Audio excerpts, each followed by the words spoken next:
జై గురుదత్త శ్రీ గురుదత్త.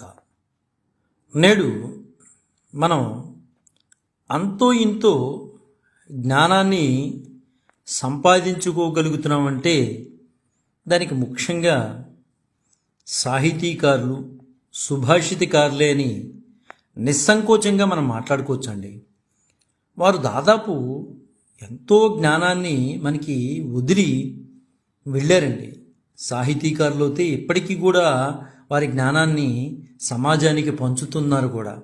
సుభాషితకారులు దాదాపు వారి జ్ఞానాన్ని మన ముందు ఉంచి వెళ్ళారంట్లో ఏమాత్రం అతిశయోక్తి కాదండి.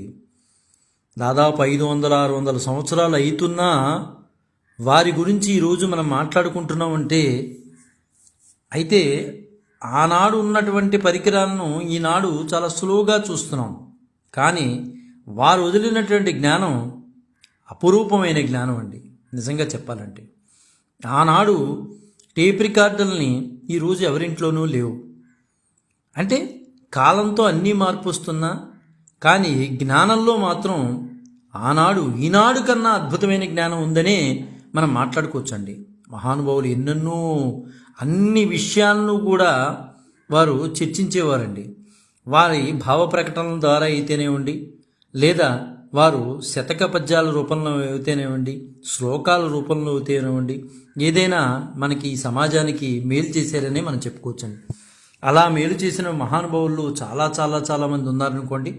అందులో తాను బాధలను అనుభవిస్తూ తాను ఇబ్బంది పడుతున్నటువంటి రీతిని సమాజానికి కళ్ళకి కట్టినట్లు చెప్పినటువంటి వ్యక్తుల్లో అరుదుగా ఉంటారు. వాళ్ళలో భర్తృహరి మహాకవి గురించి మనం ఖచ్చితంగా మాట్లాడుకోవచ్చు.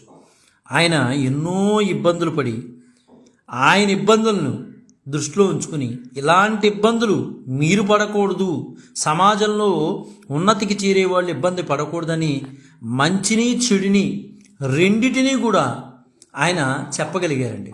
మంచిని ఎలా తీసుకోవాలి, చెడుని ఎలా దూరం పెట్టాలి అనేది వారి నీతి శతకంలో మనకి ఖచ్చితంగా కనిపిస్తుందండి. అది భర్తృహరి మహాకవి సుభాషితాలు చూస్తుంటే మనకి చాలా చక్కగా అందంగా కనిపిస్తుంది. అయితే వారు చెప్పిన దాంట్లో ఒక శ్లోకాన్నితో మనం మొదలవుదాం ఈ రోజున. నైవ కృతి ఫలతి నైవ కులం న శీలం విద్యాపి నైవ నచ యత్న కృతాపి సేవ భాగ్యాని పూర్వతవసా ఖలు సంచితాని కాలే ఫలంతి పురుషస్య యథైవ వృక్ష. ఎంత చక్కగా చెప్పారండి మహానుభావులు. నైవ కృతి ఫలతి నైవ కులం న శీలం విద్యాపి నైవ నచ యత్న కృతాపి సేవ భాగ్యాని పూర్వతవసా ఖలు సంచితాని కాలే ఫలంతి పురుషస్య యథైవ వృక్ష. చాలా చిన్న చిన్న సంస్కృత పదాలతో చక్కటి అర్థాన్ని ఇచ్చే విధంగా, ఏదో కఠినమైన పదాలు అయితే వేల.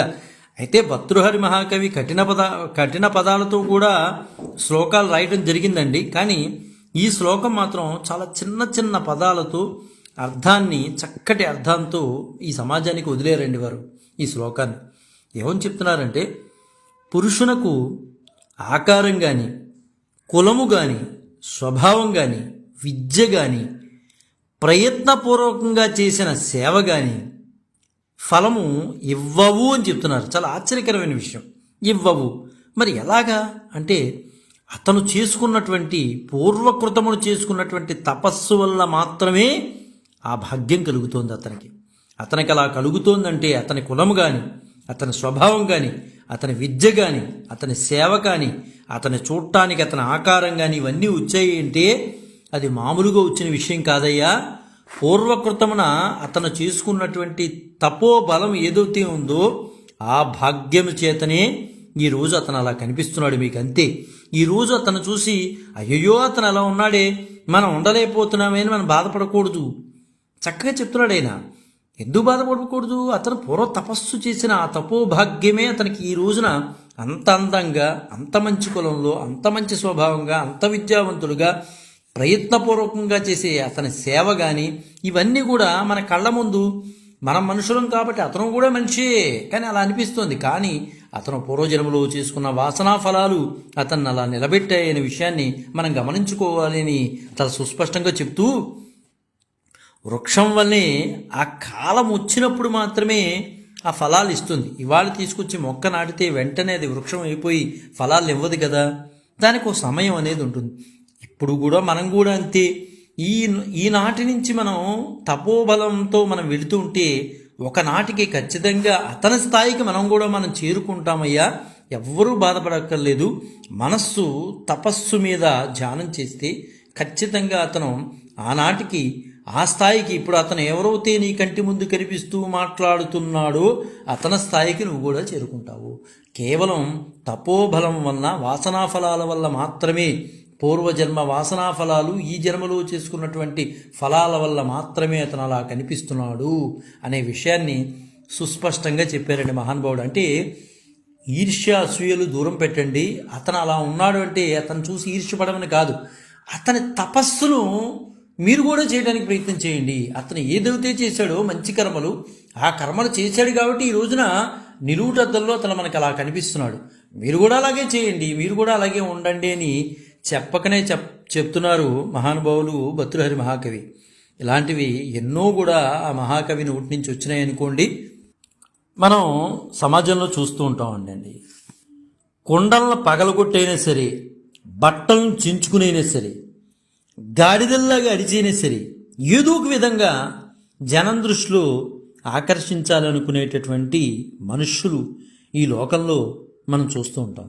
సహజం, మనకు కనిపిస్తూ ఉంటారు. ఏదో రకంగా జనం దృష్టిలో నేను పడిపోవాలని తొందరలో నిజానికి వాడు పడిపోతున్నాడండి. అంతే, లేవట్లా పడిపోతున్నాడు. ఇది కొందరి విషయంలో నిజమేని అనిపిస్తుందండి. మనం చూస్తుంటే, పరిశీలిస్తుంటే ఏదో రకంగా సరే నేను జనంలోకి వెళ్ళిపోవాలి, జనంలో పడిపోవాలి అని అతను బట్టలు చించేసుకునేనా సరే, గాడిదలాగా అరిచైనా సరే, అలాగా అపస్వరాలతో అయినా సరే నేను ఎలాగైనా సరే జనం దృష్టిలోకి వెళ్ళిపోవాలని ప్రయత్నాలు చేస్తూ ఉంటారు. నీతికారులు కూడా ఇదే విషయాన్ని సుస్పష్టంగా చెప్పారనుకోండి. ఇది కొందరి విషయంలో అయితే మాత్రం ఖచ్చితంగా నిజమే అనిపిస్తుంది. అందరూ తన్నే చూడాలని, తన గురించే మాట్లాడుకోవాలని మనిషి ఆశిస్తాడు. ఇలా ఆశించే మనిషి నిజంగా బలహీనత కలిగినటువంటి మనిషిగా మనం మాట్లాడుకోవచ్చండి. మంచి పనులు చేసి మంచి పేరు తెచ్చుకోవడం కష్టం కనుక చెడ్డ పనులైనా చేసి ఏదో విధంగా అందరి కళ్ళలో పడితే తమకు విస్తృత ప్రచారం లభిస్తుందని కొందరు అనుకుంటూ ఉంటారు. ఇవి మనం నేటి సమాజంలో చాలా ఎక్కువ చూస్తున్నామండి. ఏదో అడిగినా అడక్కపోయినా జాతకాలు చెప్పేయడం, అడిగినా అడగకపోయినా అసలు వాడికి సంబంధమే లేదు, వాడు అడగకపోయినా వీడు వెళ్ళి మీడియాకి వెళ్ళి చెప్పేస్తూ ఉంటాడు. ఎందుకు అనవసరమైన విషయాలు అలా చెప్పమని ఏమైనా శాస్త్రం చెప్పిందా? నువ్వు అడిగితేనే కదా చెప్పాల్సింది, అడగకుండా వెన్నెందుకు? వాడు అడగకుండా పంచాంగాలు పెట్టేయడం. పంచాంగం అడిగినప్పుడు చెప్పాలి, అడగకుండా నువ్వు చెప్పడం ఏంటి? ఇవన్నీ కూడా మనం చూస్తున్నాం కదండి. ఎవరైతే అడుగుతారో వాళ్ళకి చెప్పు, నువ్వు అడగని వాడికి ఎందుకు పంచాంగాలు, వాళ్ళ గురించి ఎనాలిసిస్లు, విశ్లేషణలు ఇవన్నీ అవసరమా? అంటే ఏదో రకంగా అది మంచైనా చెడైనా జనం దృష్టిలో పడిపోవాలనే ఉద్దేశంతో ఇవన్నీ చేసేవన్నీ కూడా తప్పిదాల కిందే మాట్లాడుతున్నారండి మన సాహిత్యకారులు కానీ, సుభాషితకారులు కానీ. బలవంతంగా కీర్తిని లాక్కోవాలని ప్రయత్నించడం కీర్తి కండూతి అవుతుంది అంటారు.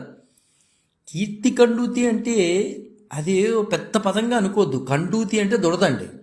కీర్తి సంపాదన అనేది సహజ సుందరంగా లభించేదైతే మనిషికి ఆభరణంలాగా అనిస్తుందండి. నిజంగా తన వంతు తన బాధ్యతగా చేసుకుంటూ వెళ్ళిపోతే ఆ కీర్తి ఆటోమేటిక్గా తను వరిస్తుందండి. కీర్తి కోసమే తపన పడేవాడు ఎప్పటికీ కూడా కీర్తి లభించదండి, అపకీర్తి వస్తుంది. బలవంతంగా ఈడ్చుకుని తెచ్చే కీర్తి కేవలం ఆ వ్యక్తికే ఆనందాన్ని కలిగిస్తుంది తప్ప ఇతరులకు కాదండి. చబాష్ అని శాలువాలు కప్పించేసుకుని, కిరీటాలు పెట్టించేసుకుని, తప్పట్లు కొట్టించుకుంటే దానివల్ల ఉపయోగం లేదండి. అతి బలవంతం మీద మనం డబ్బులు ఇచ్చుకుని మనం శబాష్ అనిపించుకుంటే అది ఉపయోగం లేని. మనమే డబ్బులు ఇచ్చుకుని, మనమే శాలువాలు కప్పించుకుని, మనమే శబాష్ అనిపించుకుంటే దానివల్ల ఉపయోగం ఏముందండి? లోకంలో ఉదార చరిత్ర గల మహానుభావులు ఎప్పుడూ కీర్తి కోసం తప్పించలేదండి. అలా ఒక్కసారి మహానుభావుల చరిత్ర చూస్తుంటే వాళ్ళు ఏనాడు కూడా నాకు కీర్తి కావాలి అని వాళ్ళు తప్పించలేదు. నేను మానవ జన్మ ఈ భగవంతుడు ఇచ్చాడు, దానికి ఏదో రకంగా సమాజానికి నా జ్ఞానం ఉపయోగపడాలి అనుకున్నారు. కానీ కీర్తి కాంక్షల కోసం వారు ముందుకు వెళ్ళలేదండి. తాము నమ్మిన మంచి పనులు చేసుకుంటూ పోయారు తప్పించి ఎక్కడా కూడా ఏది ఆశించలేదండి. అలాంటి వారు ఏది ఆశించకుండానే నిజంగా కాలగర్భంలో కలిసిపోయారనుకోండి, వారి కీర్తిపై అసలు ఆసక్తే లేదండి. ఎన్నో రకాలైన గొప్ప గొప్ప విషయాలు కనిపెట్టిన వాళ్ళు కూడా నేను కనిపెట్టాను అని ఎక్కడా లేదండి. ఈనాడు మనం చేస్తున్నాం ఒక మంచి విషయాన్ని కట్ పేస్ట్లు ఫోటోలు అంటించుకోవడం, ఇవన్నీ మనం చూస్తున్నాం. వాడు పేరుతో వాడు ఎవరి దగ్గర నుంచో తీసుకొచ్చిన వాడి పేరు రాసుకుని పెడుతూ ఉంటాడు. ఇది కేవలం ఏంటంటే ఆకాంక్ష, కీర్తి పొందాలన్న ఆకాంక్ష, తప్పులేదు. కానీ అది విపరీతార్థం చేయకూడదు అంటారు మన సాహితీకారులు కానీ నీతి సుభాషితకారులు కానీ. మహనీయులకు మనస్సులో ఒక భయం ఉంటుందండి.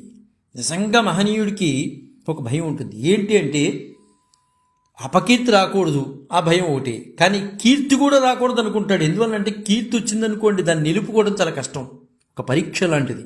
అందువలన కీర్తి కోసం నిజమైన మహనీయులు పాకులాడరండి. నిజంగా అపకీర్తి కన్నా కీర్తి వస్తుందంటేనే ప్రమాదం. ఎందువల్లంటే దాన్ని కాపాడుకోవాలి.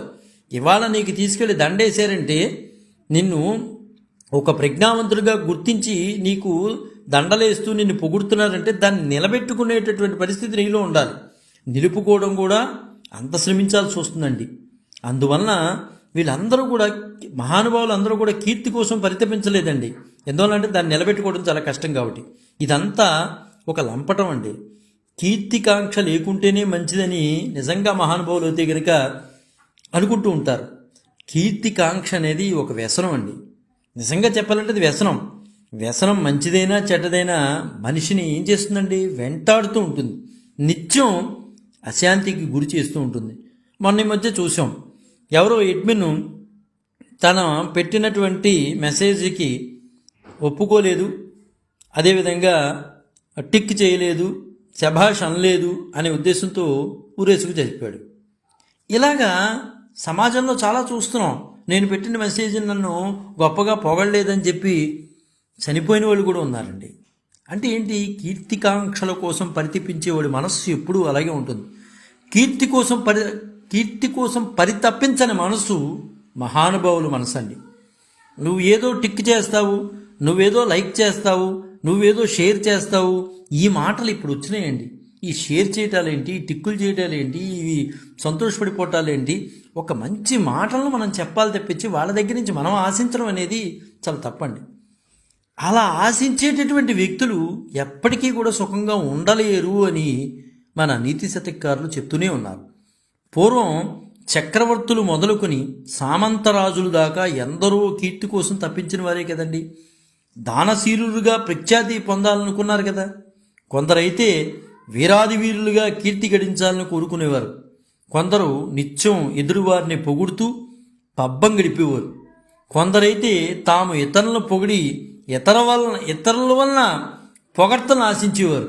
ఇది ఒక కొత్త టైప్ ఉంటారండి. వాడిని పొగుడతాడు, వాడు ఈయన పొగిడారు కదా అని వాళ్ళు ఈయన పొగుడతారు. ఈ పొగడ్త అనేది చాలా పర్యవసానం ఎలా ఉంటుందంటే చాలా ఇబ్బందికరమైన వాతావరణంలోకి వెళ్ళిపోతుందండి. ఒకళ్ళనొకళ్ళు పొగుడుకోవడంతోనే జీవితకాలం అయిపోతుంది. అసలైన విషయాన్ని విస్మరిస్తున్నాం. మహానుభావులు ఎంతమంది ఉన్నారండి. వాళ్ళు పొగడ్తల కోసం, ఈ లైక్లు షేర్లు కోసం కూర్చున్నారా? వాళ్ళు ఏనాడు కోరుకోలేదు కదండి. ఇలా పరస్పరం ఒకరి వైభవాన్ని ఒకరు పొగుడుకుంటూ ఆత్మసంతృప్తిని పొందేవారు సమాజంలో నేటికి చాలామంది మనకి తారసపడుతూ ఉంటారండి. నిజానికి మహానుభావులైన వారు వారిని చూసి నవ్వుకుంటారంతే. ఇలాంటి వారిని చూసి పూర్వం ఒక విమర్శకుడు ఒక గట్టిగా ఘాటైన విమర్శ చేశారండి. అదేంటంటే, ఒంటెల పెళ్లికి వచ్చిన గాడిదలు ఒంటెలను చూస్తూ ఆహా ఏమి అందం మీది వర్ణనాతీతం అని పొగిడేయట. మరి వెంటనే ఒంటెలు ఊరుకుంటాయేటండి, ఒకళ్ళనొకళ్ళు పొగుడుకోవడమే కదా ఇక్కడ. ఓ మిత్రులారా, ఆహా ఏమి కంఠధ్వని మీది, ఎంత మధురంగా ఉంటుంది అని ప్రశంసించేయట. చూసారా, ఒకరినొకళ్ళు పొగుడుకోవడంతోనే ఈ కాలం అంతా అయిపోతుందండి. అలా పొగుడుకోవాల్సిన విషయం ఏంటి? మంచి ఉంటే బాగుంది అని అనడంలో తప్పు లేదు. నువ్వు కంపల్సరీగా పొగడాలి, నేను చెప్పాను కాబట్టి పొగడాలి, నేను చెప్పాను కాబట్టి షేర్ చేయాలి, నేను చెప్పాను కాబట్టి లైక్ చేయాలి. ఈ విధానాలు ఎప్పుడైతే మనస్సులోకి వచ్చాయో కీర్తి గురించి పరితపిస్తున్నారు, వాళ్ళ మనస్సులు ఎప్పుడు కూడా ఏదో ఆందోళన చెందుతూనే ఉంటాయండి. ఎప్పుడు కూడా ప్రశాంతతని వాళ్ళు కోల్పోతారనే మాటే మనం చెప్పుకోవచ్చు. ఇంకా ఎప్పుడైతే గాడిద స్వరం బాగుందని, కంఠం బాగుందని అనగానే ఇంకా గాడిద స్వరం ఎత్తేటప్పటికి అక్కడ ఒంటెలన్నీ పారిపోయాయి. చూసారా, ఈ పొగడ్త కూడా కొంత మేర దాటిన తర్వాత వినలేమండి. నిజానికైతే మహానుభావులు ఎవరూ కూడా పొగడ్తల్ని ఇష్టపడేవారు కాదు. చంద్రశేఖరేంద్ర సరస్వతి స్వామి వారి వద్ద ఎవరన్నా పొగిడితే వారు ఆయన ఎలా చూసేవారంటే అతన్ని ద్వేషి కింద చూసేవారు. పొగడ్త ఎప్పుడు కూడా మంచిది అయినప్పటికీ కూడా మహానుభావుల దగ్గర పొగడ్తని పొగడకూడదండి. వినటం వరకే, వాళ్ళు ఏం చెప్పారనేది వినటం వరకే. పొగడ్తలకి వాళ్ళందరూ కూడా చాలా దూరంగా ఉంటారు. అందువలన పొగడ్తల్ని సాధ్యమైనంత వరకు తగ్గించుకోవడానికి ప్రయత్నం చేయాలి. కీర్తి కాంక్ష, కీర్తి కండూతి ఇలా పదాలు వేరైనా వాటి స్వరూపం మాత్రం ఎప్పుడూ ఒకటేనండి. ₹1 దానం చేసి 1000 రూపాయలు కీర్తి కాంక్షించేవారు కొందరైతే, కోట్లాది రూపాయలను దానం చేసి కూడా తన పేరు ప్రకటించవద్దని కోరుకునే మహనీయులు కొందరు ఉన్నారండి. అది ఏ పర్పస్ అవనివ్వండి, ఇన్కమ్ ట్యాక్స్ పర్పస్ అవనివ్వండి, ఇంకోటి అవనివ్వండి, కోట్లు కూడా దానం చేసి నా పేరు వద్దు బాబోయ్, నా పేరు వేయకండి అనుకునే మహానుభావులు నేటికి చాలామందిని మనం చూస్తున్నాం. అలాగే ₹1 ఇచ్చి 1000 ఫోటోలు తీర్చుకునే వాళ్ళని కూడా మనం చూస్తున్నాం. వచ్చిన కీర్తి చెడిపోకుండా ఉండాలంటే మనిషి ఎలా ఉండాలంటే చాలా జాగ్రత్తగా ఉండాలండి. కీర్తి రావటం ఎంత సులభమో కానీ దాన్ని కాపాడుకోవటం అంత కష్టం అండి. మనిషి నీతిగా బతికితే ఎవరో కీర్తి ఎందుకు పెట్టాలండి? భగవంతుడు చూస్తున్నాడు కదా, ఆయనకి తెలీదా నీకు ఎప్పుడు ఏమి ఇవ్వాలో? ఎన్నో చేసింది అణుమాత్రమేనా అనుకోవడం. మనం ఎన్నో చేసేస్తాం, ఎన్నో గొప్ప గొప్ప మాట్లాడు, కానీ నేను చేసింది అణుమాత్రమే అనుకోవడం నిజంగా మంచితనం అండి. నిజం కూడా అదే. ఏదో చేసేసారని మనం ఫీల్ అయిపోతుంటే దానివల్ల కీర్తి గురించి ఆలోచించాల్సిన పరిస్థితులు వస్తాయి. ఎవరో నిన్ను పొగడాలి, ఎవరో నిన్ను ఇచ్చేయాలి అని ఎప్పుడు కూడా కోరుకోకూడదండి. ఆ మనస్సు కోరుకుంటోంది అంటే ఖచ్చితంగా వాడు చెడు త్రోవలోకి వెళ్ళగలుగుతున్నాడు. వాడి మనస్సు ఇబ్బందికరమైన వాతావరణంలోకి వెళుతూ ఉంది అని అర్థం. ఎవరి దగ్గర నుంచో ఏదో ఆశిస్తూ, ఏదో కోరుకుంటూ నన్ను శబాష్ అనాలి, నాకు తప్పట్లు కొట్టాలి, ఇలాంటివి అనుకుంటే ఖచ్చితంగా వాడు బాధల్లోకి అడుగు పెడుతున్నాడు. తలుపు తీసుకుని బాధాగృహంలోకి వెళ్తున్నాడనే మనం చెప్పుకోవచ్చు. నేను సమాజం కోసం చేస్తున్నాను అనుకునేవాడు ఎవరి దగ్గర నుంచి ఏది ఆశించండి. కాదు, నేను కీర్తి కోసమే చేస్తున్నాను అనుకునేవాడు ఖచ్చితంగా అపకీర్తి అనే తలుపుని తీసుకుని లోపలికి వెళ్లాల్సిందే. అది గుర్తుపెట్టుకోవాలండి. మనిషి కీర్తికాముకుడు ఖచ్చితంగా కాకూడదండి.